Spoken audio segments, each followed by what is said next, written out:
Australia, the dreamtime place.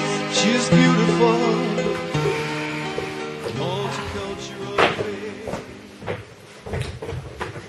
Hey, Kalini, you okay?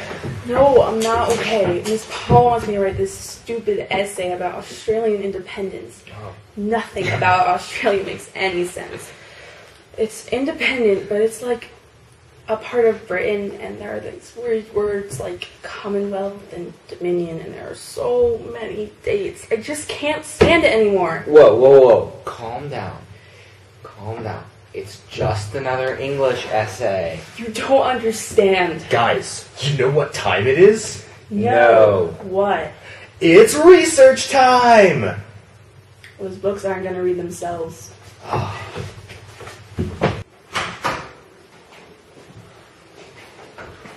Find any good information, dude? Well, I've been through all the main history books.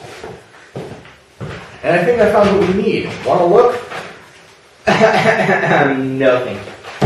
Why don't you just tell us? Okay. In the early times, Australia was made of 6 different colonies. New South Wales, Victoria, South Australia, Queensland, Western Australia, and Tasmania.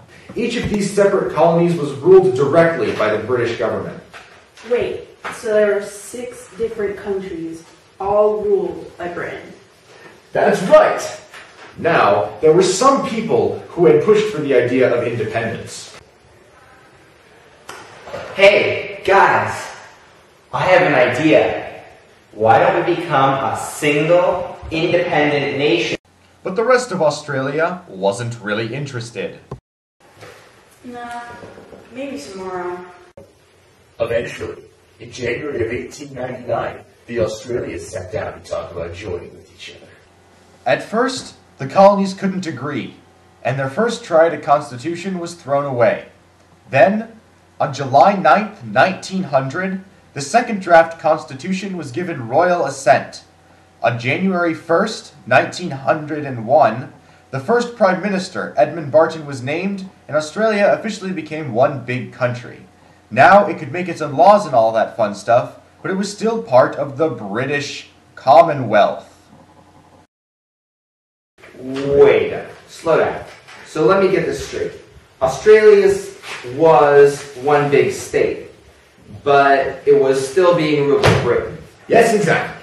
Now, in 1926... You still haven't answered a very important question. What's that? What the heck is a Commonwealth? I'm glad you asked. The Commonwealth was a group of states that all belonged to the British Empire. The British monarch was directly in charge of the British Commonwealth. In 1926, at the Imperial Conference, Britain declared that all the dominions, which means colonies, were equal. Wait, that's when they fought the war, right? No, Florian, they didn't have a war. Oh. Then, in 1931, the Statute of Westminster 1931 added to the discussions of the Imperial Conference. Now, the dominions like South Africa and Australia could talk to other countries and manage their own military strategies. So basically they acted like countries, but Britain still had say in it. Pretty much. But then, something terrible happened. Wait, they had a war, right? Well, sort of, but no, they never fought a war. Oh. Let me look at my sources. I'm running out of sources. Right.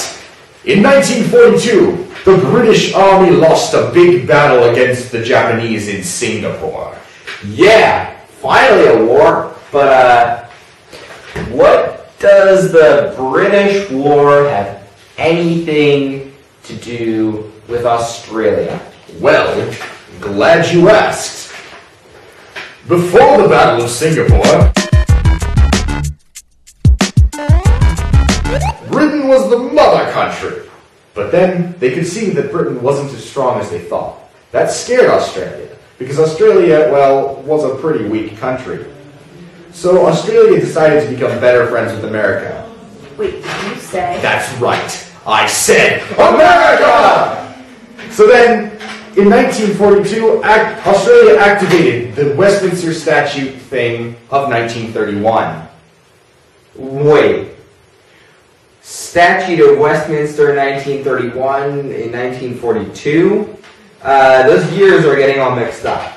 Well, in 1931, Britain made the statute, which is like a law, and said that Australia could negotiate with other countries. Then, 10 years later, Australia realized that they could actually do that, and they became friends with America.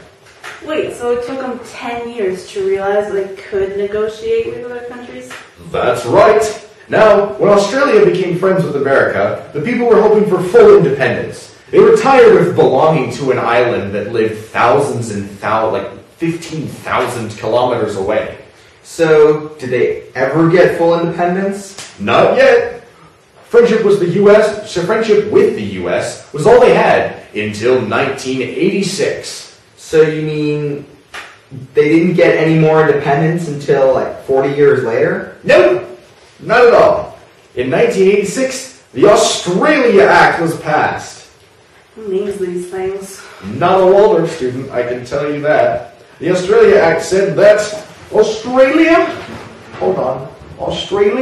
has the status of a sovereign, independent, and federal nation.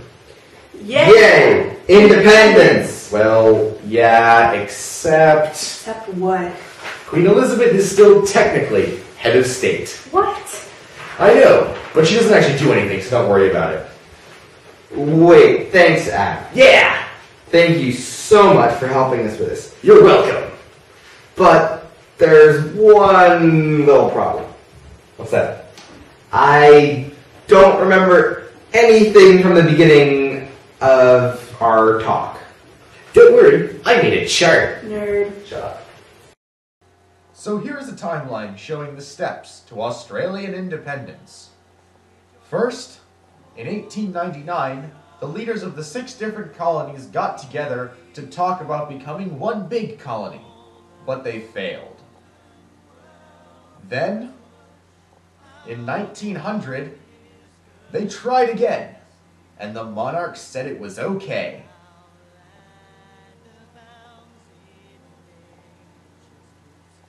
A couple months later, in 1901, Edmund Barton became the first Australian Prime Minister. Like the very, very first one. Ever. At the Imperial Conference of 1926, Britain said that all the dominions were equal. So now Australia was just as good as South Africa. Or something. Anyway, the Statute of Westminster 1931 let all the dominions handle foreign affairs by themselves, just like real adults. Finally. In 1942, Australia activated the Statute of Westminster, allowing them to control their own military. You guys remember from the other day about the whole not sending their troops into India and that sort of thing. Finally, and I really mean finally, in 1986, the Australia Act officially made Australia its own country. Thanks for watching. If you have any questions, just ask Adam. He's sitting over there in the back pretending to not exist. Miss Paul might also have some answers.